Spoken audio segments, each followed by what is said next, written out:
part of our broader economic development plan, and I'm thrilled to be here today. We've got a lot of things we're working on in economic development.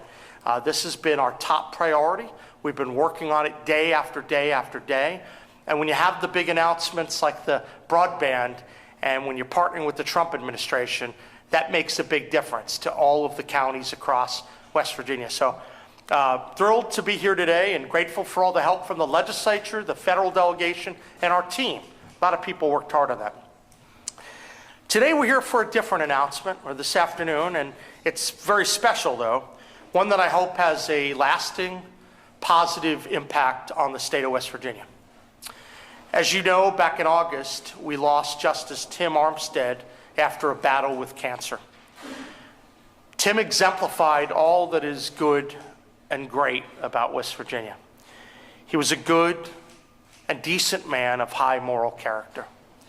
And whether you agreed with him or not, Tim was always committed to upholding the law and maintaining the highest of ethical standards. Tim joined the court at a time of deep crisis for our state's judiciary, and his public service and personal integrity were essential to restoring trust, faith, and confidence in the judicial system. Now, I've been given a solemn duty and an opportunity to name his replacement on the West Virginia Supreme Court of Appeals. Let me start by saying that I don't think it's possible that we're ever going to be able to truly replace Tim. But I do believe that this appointment is going to serve on the court with the same integrity and the dedication to the rule of law. Through the appointment process set out by the West Virginia State Code, the Judicial Vacancy Advisory Commission received applications from 12 people, a lot of terrific candidates, across the state. And then from that 12, a list of 4 was forwarded to me. The commission interviewed the applicants, and they went and did their vetting. And then our team and my general counsel's office and I spent a lot of time reviewing his writings, talking with all the candidates. I take this process very, very seriously. This was not an easy choice. There are a number of highly qualified candidates, and I'm just thrilled with the caliber of people that we're getting in. But after speaking with each of these highly qualified candidates and having that rigorous, deliberative process, I can say to the people of West Virginia, I am very confident that your next Supreme Court justice will serve you honorably and with distinction. So without further ado, I'd like to introduce West Virginians to their next justice of the Supreme Court of Appeals, Gerald Titus III.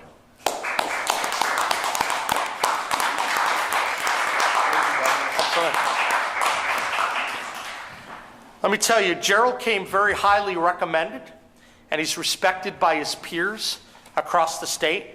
You know, he has a rich background both in the private sector and in public service. His background work includes stints at Spillman, Thomas, and Battle right here in Charleston.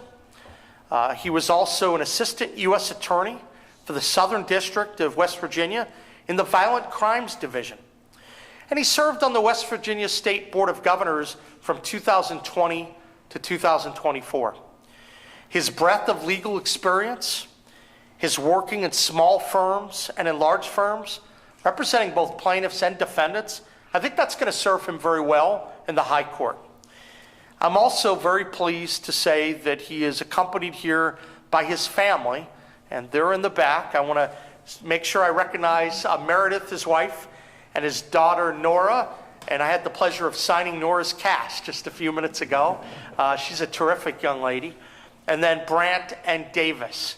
So I'm so happy that your family is here, Gerald. I have so much confidence you're going to do a great job on the Supreme Court. And would you want to come up and say a few words? I'd love to. Thank you, Governor. Thank you.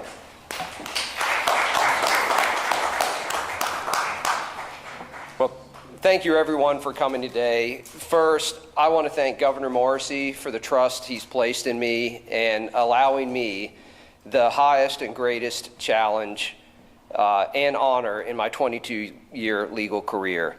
I'm especially honored to have been selected from among other excellent candidates. I have truly enjoyed getting to know the governor during this selection process. It's been a long time since I had a job interview. And I have to say, it was a rigorous process. More than that, I was heartened to witness firsthand how deeply the governor cares about our state's legal system and how seriously he approaches the appointment process. I also want to thank those from around the state who supported and prayed for me during this process. Please don't stop now. This is when I will really need your support and your prayers. We all know judges are called upon to make difficult decisions. This is especially true when a case reaches the Supreme Court, which is our state's court of last resort. I'm mindful that an appeal may be one of the most important events in a party's life. I look forward to applying my full legal abilities and training to reach the right result under the law. I am committed to the rule of law and applying the law as it is written. I believe it's critical that the court remain impartial and ensure fairness for all parties. I also wish to thank my colleagues at Spillman, Thomas & Battle who have been incredibly supportive of this endeavor. I'm grateful to my parents. My father is an excellent West Virginia lawyer. He provided the best example of ethical conduct and professionalism that I could have hoped for. And my mother encouraged my love of reading and the development of my faith. Without them, I would not be standing here today. My wife and children are here today, as the governor mentioned. They provided tremendous support throughout this process. To my daughter, Nora, the child who has prayed for me every night for 2 months that Dad would get the job, you are my inspiration. To my son, Brant, who goes on a walk with me at 6:30 a.m. every morning and said to me, "Dad, go for it," or something like that. No, it was the biscuits. Okay, he said, "Risk the biscuits," and something he made up. I don't know what it means, but it sounded pretty good. Yeah, it sounded pretty good. So that's what we did. So Brant, you're my encouragement. To little Davis, who hugs me no matter what, you're just pure love. And to my wife, Meredith, you have been my steadfast rock. You are a wonderful partner and mother, and I couldn't do this without you. Above all, I offer thanks to Almighty God for this opportunity and showing me this door and giving me the courage to take this first step through it. And finally, something that I'd like to say that echoes the governor's comments. As honored as I am to have the opportunity to serve as a justice, I wish this vacancy did not exist, and I know everybody feels that way. Our presence here is occasioned by the tragic loss of our state's distinguished Justice Tim Armstead. His presence on the court cannot be replaced. I would not presume to even try. But I do pledge to do my best to serve with the same utmost dedication, integrity, and humility with which he served. He provided an example to which all judges should aspire. I will forever be mindful of that. Thank you again, Governor. I look forward to the opportunity to serve with the other justices of the Supreme Court of Appeals, and I'm grateful for the trust you have placed in me. Absolutely. Thank you. Thank you. Absolutely.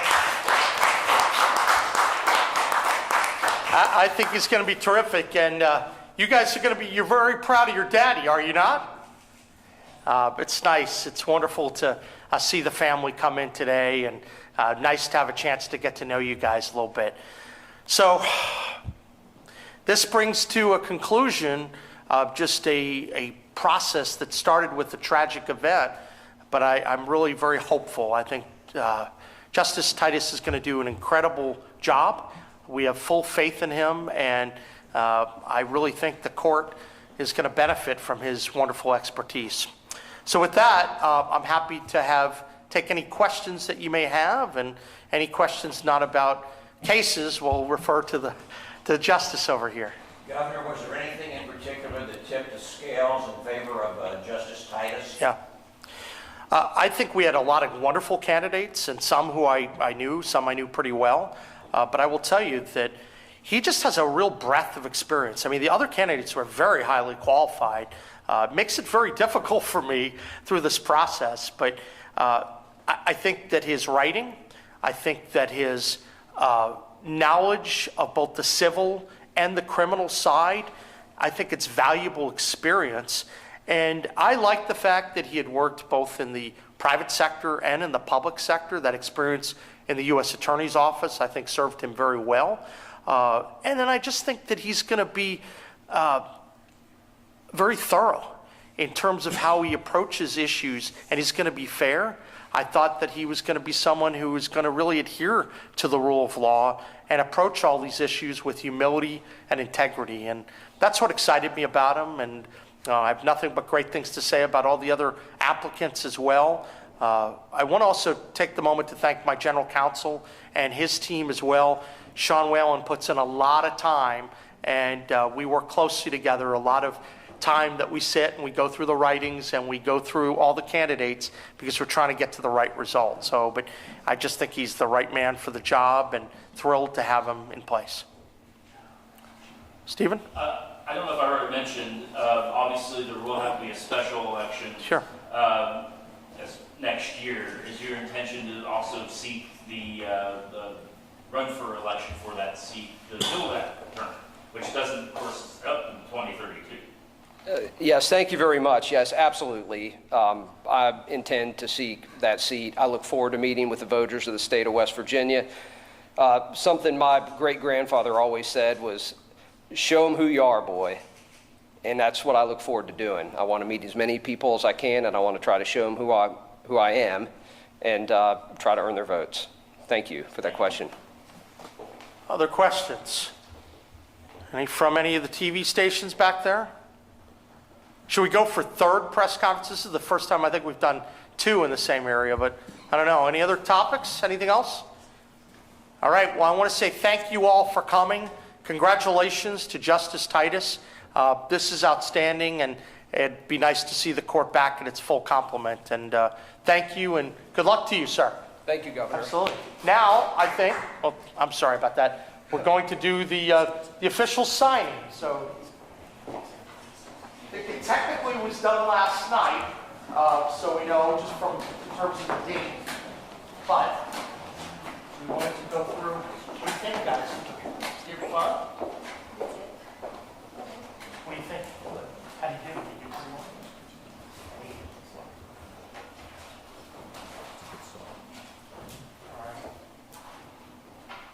All right.